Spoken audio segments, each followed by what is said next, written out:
Oi, aqui Gêner Cristiano do canal História São Humanas em mais uma aula sobre o período regencial, um tema que faz parte da história do Brasil Império.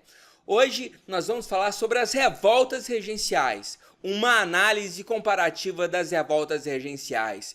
Vem com a gente!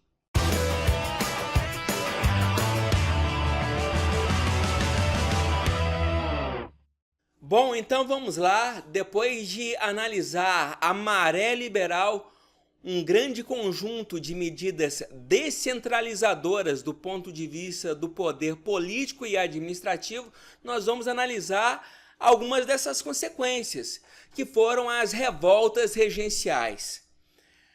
Bom, quando nós falamos em revoltas regenciais, das revoltas que aconteceram no período regencial, nós estamos falando de um momento extremamente grave da história do Brasil independente, pois o que aconteceu foi o seguinte: o Brasil quase se fragmentou territorialmente, dando origem a vários países independentes, tal e qual ocorreu com os nossos vizinhos na América Espanhola.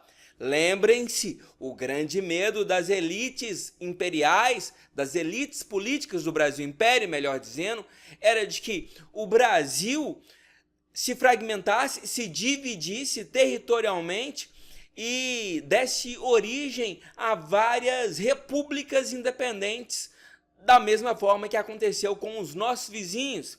Lembrando que o Brasil era praticamente o único país que adotou a monarquia, em oposição a todo o restante da América Latina, da América Espanhola, melhor dizendo, que adotou a república, o republicanismo como forma de governo.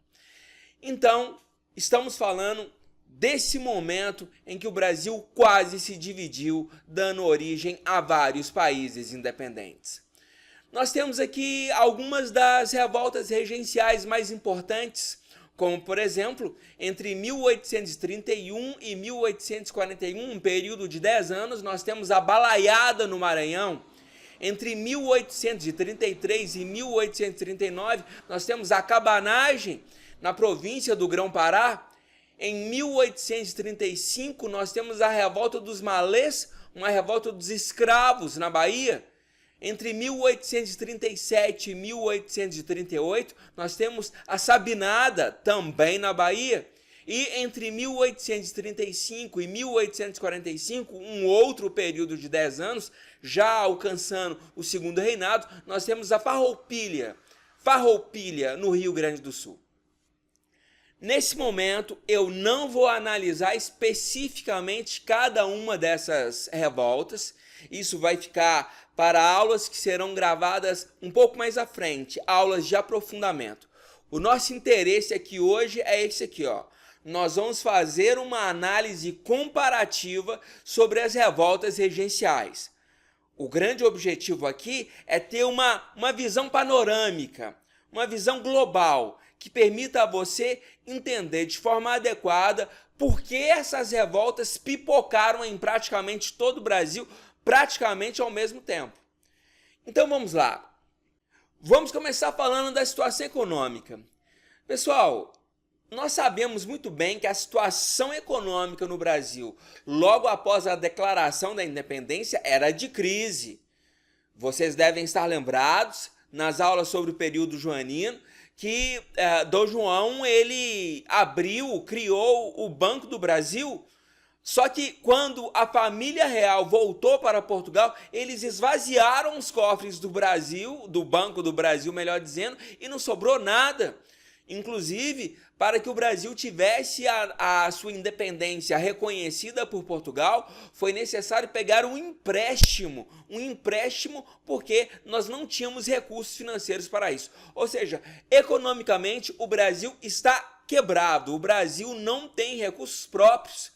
Porque é uma situação, além de decadência, é uma situação de dependência do mercado externo.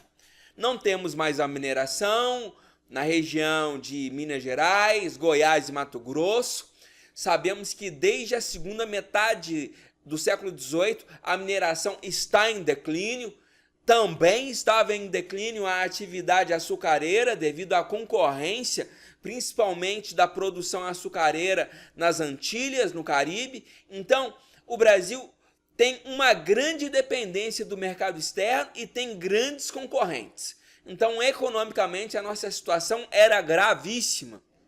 Um caso específico aqui é o Rio Grande do Sul, porque o Rio Grande do Sul ele não tem uma grande dependência do mercado externo, mas sim do mercado interno.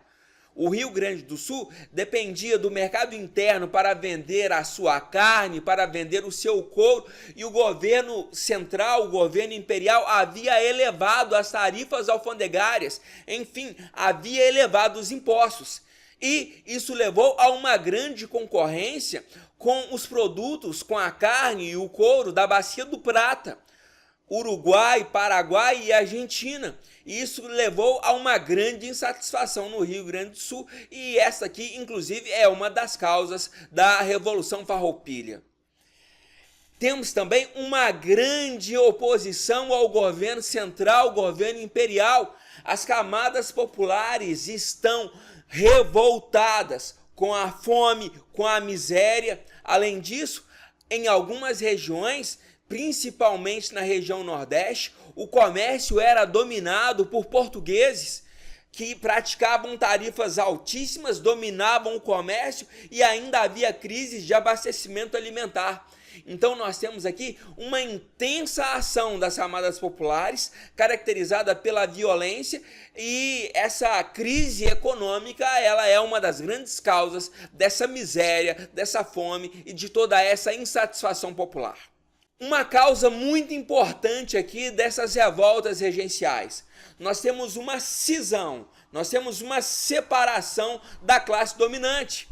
Nós vimos durante a Maré Liberal que ocorreu uma disputa entre as elites nas províncias e nos municípios para ver quem iria dominar e chefiar a Guarda Nacional e quem iria dominar o Poder Judiciário, tendo o privilégio de ser o juiz de paz dentro de um determinado município. Então essas disputas internas entre as elites dentro dos municípios e dentro das províncias gerou uma situação de conflito intensa. Isso aqui era uma situação de casa da mãe Joana. Todo mundo fala, todo mundo manda, porque nós temos uma situação de vazio no poder. O imperador não pode assumir, porque ele ainda é menor de idade. Se o imperador não está exercendo o seu poder, o poder moderador não pode ser utilizado. Então o que nós temos aqui é um vazio de poder, e nessa situação de vazio do poder nós teremos uma grande disputa entre essas elites. E como eu falei, teremos tiro, porrada e bomba. E essas elites proprietárias, essas elites latifundiárias vão entrar em intensos conflitos para dominar a região. E isso acabou gerando uma grande instabilidade política, social e econômica que acabou se alastrando por todo o Brasil. Em relação à ação das camadas populares, nós temos aqui uma forte tendência à radicalização. Quando eu falo radicalização, é separação mesmo. Em muitos lugares, a intenção era se separar do restante do Império Brasileiro. E quando eu falo de radicalização, eu estou falando de muitas mortes. Por exemplo, a ação das camadas populares que viviam uma situação de miséria e de fome era de identificar os ricos no meio da rua, de identificar as camadas proprietárias e matá-los, roubar os seus bens e se apropriar de suas casas, de seus bens, das suas propriedades. Então nós temos aqui, sim, uma intensa violência, uma situação de barbárie em muitas situações do Brasil. E outro ponto importante em relação à ação das camadas populares é a ausência de reivindicações sistematizadas. Cada região tinha uma demanda específica. Nós temos as pessoas pobres e livres que passavam fome e estavam vivenciando uma situação de miséria.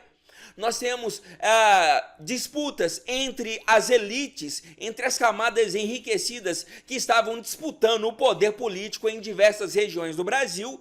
E temos também, inclusive, revoltas de escravos. Ou seja, nós não temos aqui reivindicações sistematizadas. Não existe uma ação unificada.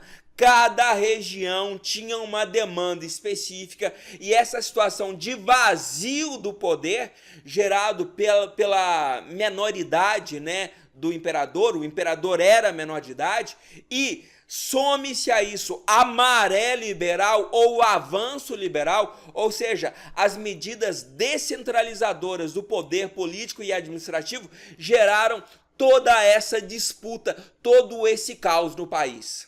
E quais foram os fatores do fracasso popular? Ora, as camadas proprietárias, os latifundiários, as elites políticas perceberam que a maré liberal ou o avanço liberal tinham sido prejudiciais à estabilidade do país, gerando todas essas revoltas, todas essas guerras, toda essa destruição, todas essas mortes. Então, nós tivemos um ponto que nós vamos analisar na nossa próxima aula, que é o regresso conservador. E o que significa regresso conservador? Ora, nós temos a retirada de todo esse poder, de toda essa autonomia que foi concedida aos municípios e às províncias, e esse poder retorna para o Rio de Janeiro, retorna para a sede do Império, retorna para as mãos do imperador, e a gente vai ver na próxima aula também o golpe da maioridade, a antecipação da maioridade de Dom Pedro II, com o objetivo de acabar com essa crise de autoridade. Então, o regresso conservador foi uma aliança entre as elites políticas com o objetivo de devolver ao governo central a sua autoridade e reprimir os revoltosos, porque todas essas revoltas que explodiram por todo o Brasil colocavam em risco a unidade territorial. E avançando aqui um pouco mais, quais são as principais características e o principal significado dessas revoltas? Ora, eu já falei aqui, primeiro ponto que você deve se lembrar quando se fala em revoltas do período regencial: separatismo. Ou seja, havia uma forte presença de uma tendência à separação, ameaçando a integridade territorial, e como eu falei, o Brasil quase se fragmentou, dando origem a várias repúblicas independentes. A unidade territorial brasileira foi mantida a ferro e fogo, ou melhor dizendo, tiro, porrada e bomba, com muita violência para reprimir todos os revoltosos e manter a unidade, a integridade territorial do país. E outro ponto importante, outra característica de destaque, é a ausência de unidade nacional. Ou seja, a classe dominante, ela não tinha a capacidade de ter um único discurso, de ter um plano de governo, um projeto de governo. Na verdade, o que proporcionou, o que permitiu que essas revoltas regenciais acontecessem foram as várias disputas locais pelo poder. Nós tínhamos uma forte tendência à fragmentação, porque cada grupo proprietário, cada grupo latifundiário queria dominar o poder político na sua região, seja na província, seja no município. Então, essa ausência de unidade política, essa ausência de unidade entre as elites dominantes foi outro aspecto importantíssimo para que essas revoltas acontecessem.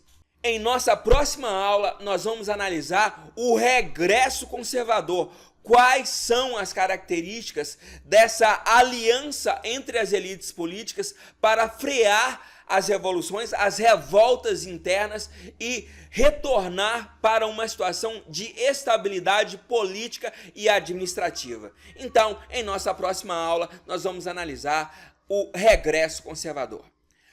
Se você gostou dessa aula, então deixa o seu like, deixa o seu comentário, inscreva-se em nosso canal e ative o sininho para não perder nenhuma notificação sobre essa base de conhecimento que está sendo criada pelo canal Histórias São Humanas. Um forte abraço, pessoal, e até a nossa próxima aula.